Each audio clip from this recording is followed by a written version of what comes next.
Please, let's get divorced. I've inherited a high-rise apartment, so I don't need you anymore. My husband, who had been away on a business trip after a fight, came back and dropped this bombshell on me. Yet my heart felt strangely calm. Fine, here's the divorce paperwork. I handed him the divorce papers, already filled out on my end. He looked shocked, but quickly signed them, not fully grasping the hell he was about to experience. He left with a smile on his face. I'll wipe that smile off soon enough. My name is Diana. I'm 24 and live in a rural area far from the city. I went to nursing school at 18, graduated without a hitch, and became a nurse. I chose to work at the local hospital, even though many of my peers opted for big city hospitals in Boston or Los Angeles. I didn't want to leave my hometown, and I admired some of the senior nurses I met during my training. Time flew by, and I'm already in my 3rd year as a nurse. I work night shifts and weekends, so I earn more than most women my age. I was single and spent my money freely, investing in experiences and myself. In this rural area, people tend to marry around 25. Half of my friends are married, some even have 3 kids. Seeing them made me think that maybe marriage isn't so bad. So I managed to ask an acquaintance to introduce me to a certain man. So I got introduced to a man named Zeke, who's 29. He seems to be a salesman working for a large, well-known company in this area, and his monthly income is $3,000, so he has no financial problems. Also, when I met him and talked with him, he was a very gentlemanly person, and I gradually began to want to marry him. It seems that he was the same way, and even though he was 29 years old and the eldest of an only child, his parents were worried about his inability to have a girlfriend. A year after we met, we got married. I was 25, right when everyone else was getting married. My friends were happy for me, especially since my husband was a well-off businessman over 30. We had our dream wedding in a garden chapel, and I was on cloud 9. A few months into our marriage, my husband said, "Now that we're settled, let's set some ground rules. No interfering in each other's lives. No asking about work details, and I want separate rooms," he said. When I first heard my husband say he needed his own space, I was surprised. But then I remembered he'd been saying things like that even before we got married. I like having my alone time too, so I agreed with him on some level. If it made both of us happy, why not? At first, everything was fine, but gradually I noticed we were talking less and less. We both have busy jobs, so we decided not to interfere with each other's lives. We even started having separate dinners. My husband began coming home late, sometimes past midnight. I also have night shifts a few times a month, and I'm currently working in a neonatal unit, which often requires overtime due to staff shortages. So we started drifting apart. Before I knew it, we hadn't spoken for almost a week. That's when I started to worry. Don't you think this is getting out of hand? Can't we at least text or call each other once in a while? When I said that, my husband hesitated and didn't agree right away. He said he didn't want to do that because it would be too controlling. So the conversation fizzled out and time just kept passing. I reached my breaking point and finally confronted him. Enough is enough. How long are you planning to live like this? You avoid conversations, disappear on sudden business trips, and you're not even cooperative when I say I want to have kids. I stayed up late, waiting for him to come home so we could talk. When he saw me, he was annoyed but quickly matched my anger. I'm tired, and you're bringing this up again. I contribute to the household in our joint account. What's your problem? After yelling, he walked past me, locked himself in his room, and that was that. We built this house with the idea of raising a family. Both the house and the mortgage are in his name. He even insisted on having a lock on his door. I agree with the idea of ensuring privacy, but when it's done at this moment, I feel like we're being distanced from each other as a family. I sighed deeply, unable to comprehend his childish behavior. The next day, he didn't come home. In the morning, I found a short text. Got called away on sudden business. Won't be back for a while. I sighed again, too drained to reply, and started my day. After a year of marriage, I realized my husband is emotionally abusive. He yells whenever things don't go his way and belittles me. It's also pretty sexist. My love for him had completely cooled off. I had been contemplating divorce, but now I've reached my limit. No matter how many times I tried to talk, he'd find an excuse to avoid it. He'd even throw harsh words at me, adding to the stress from my job. As I was thinking about divorce, my husband, who had gone on a business trip and hadn't contacted me at all, suddenly returned home. He returned from his business trip, which had lasted over a month. I'd been so happy without him that I'd forgotten he even existed. Just as I was about to file for divorce, he beat me to it. Please, just divorce me and leave. I married you for appearances and money. My dad passed away recently, and I inherited a high-rise condo. I can manage without your income. If you cheat, it saves my face too. So, you're useless to me now. He said this and waited for my response, staring intently. You want to break up with me that badly? I feel insulted and it makes me angry. But if that's what my husband wants, then fine. Okay, fine. Here's the divorce papers. I immediately handed him the divorce papers I had prepared. He looked surprised, clearly not expecting this. What? Hurry up and write.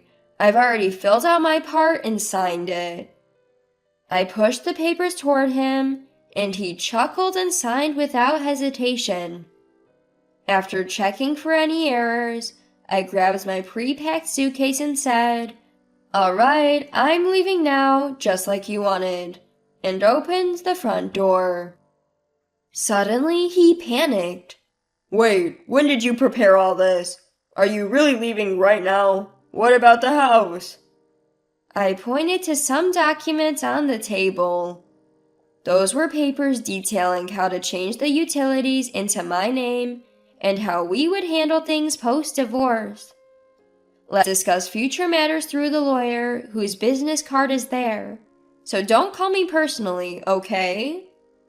I left the house, making sure to drive the point home. A few days later, we sat across from each other, lawyers present.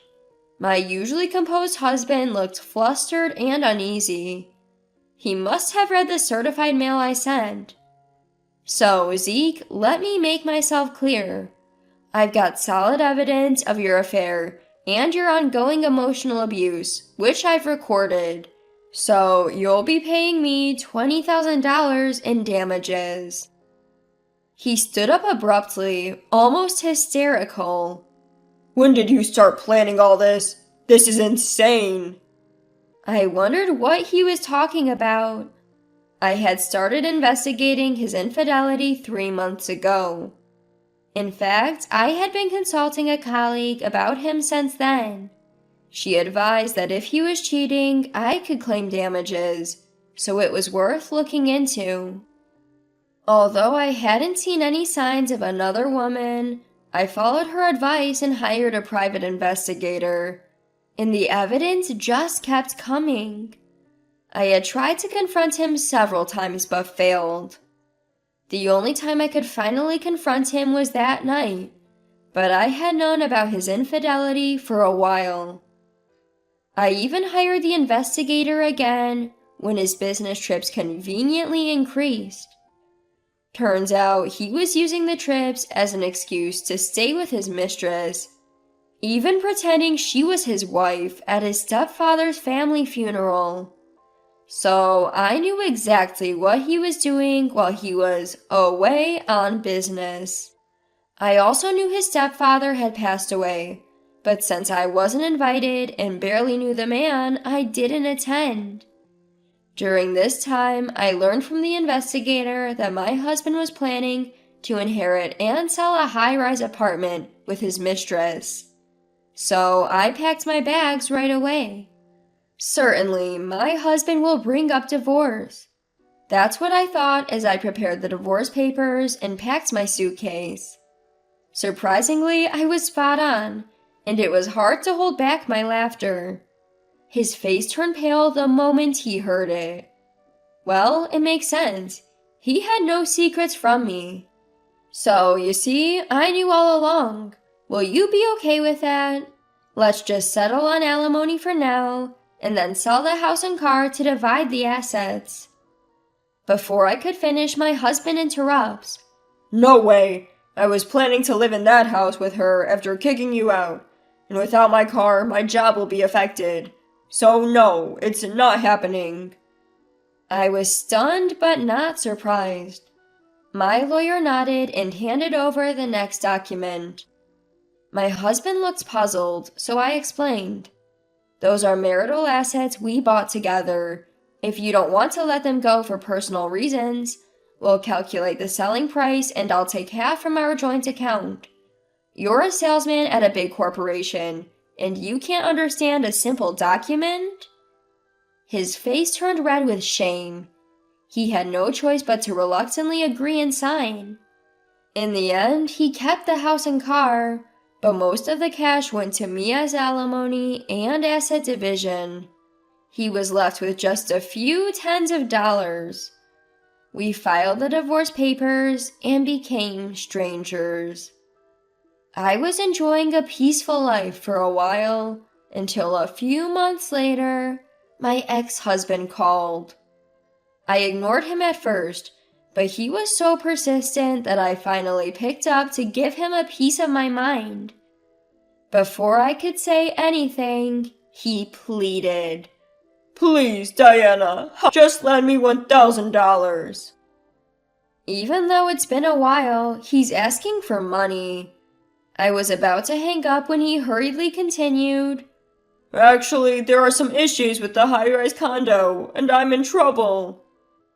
Reluctantly, I listened, and he began to speak slowly. Apparently, the high-rise condo he inherited from his father-in-law was appraised for much less than he expected. The difference wasn't small, it was significant enough to be a problem. And it didn't stop there. The tax office got suspicious because he sold the high-rise condo immediately after inheriting it. They thought he might have bought it just to reduce inheritance taxes. I remember seeing news about how the wealthy are using high-rise condos for tax evasion, and the government is cracking down. My ex-husband, who probably never paid attention to such news, must have foolishly sold it right away to make a quick buck. As a result, the court determined he had to pay additional inheritance taxes. On top of that, his mistress Elisa found out about me and left him saying, "I didn't know you were married, you liar." She left just as he was planning to marry her after divorcing me. I couldn't help but laugh. He's been going through a lengthy divorce mediation ever since, and it finally ended in court. He spent a fortune on the trial, lost, and even had a child with her, so he had to pay alimony. His assets went negative. He also had to resign from his job after it was revealed that he had been using me and deceiving the other woman. His parents are both gone, and he's an only child.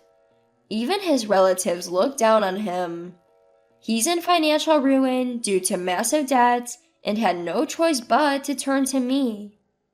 If it were just that, I could say, it's your own fault. But then he says something astonishing. We were married once, so you should support me.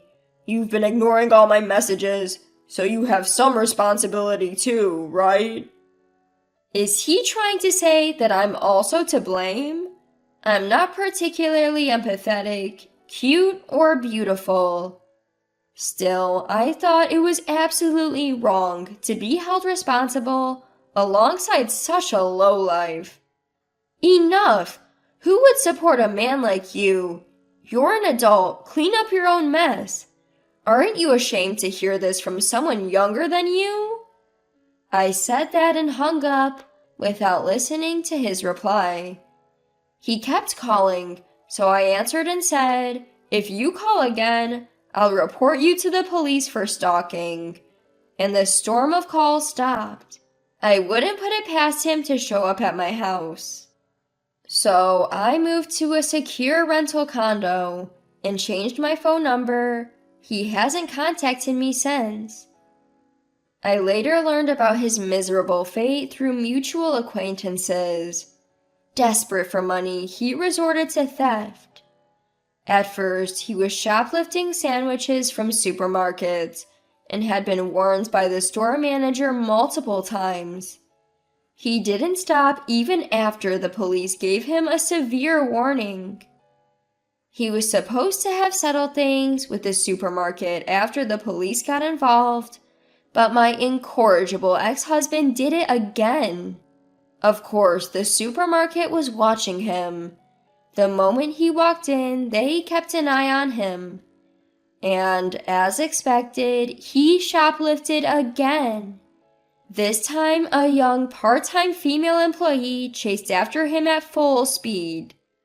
She was a college student and a track and field athlete who had competed in national championships, so she easily caught up to him. However, the strength difference between a young woman and an adult man was too great, and he ended up causing her injuries, including a fracture that took 2 weeks to heal. That incident led to his prosecution for repeated theft and assault, and he was found guilty with a suspended sentence. Now he's homeless, living somewhere downtown, relying on the kindness of strangers. When I heard this, I couldn't even laugh. It was too tragic. But he brought it upon himself. He had no choice but to accept his fate as his own doing. As for me, when I turned 30, I transferred to a major hospital in Los Angeles as part of a promotion. I met a clinical engineer there, and we hit it off and started dating. He chose to be with me, even after I told him everything about my past. We dated carefully, lived together for a while, and got married at 35. Since I had built up a decent career, I decided to take it easy on the work front and focus on preconception care. Fortunately, within about 6 months, I became pregnant, and now I'm enjoying a happy pregnancy.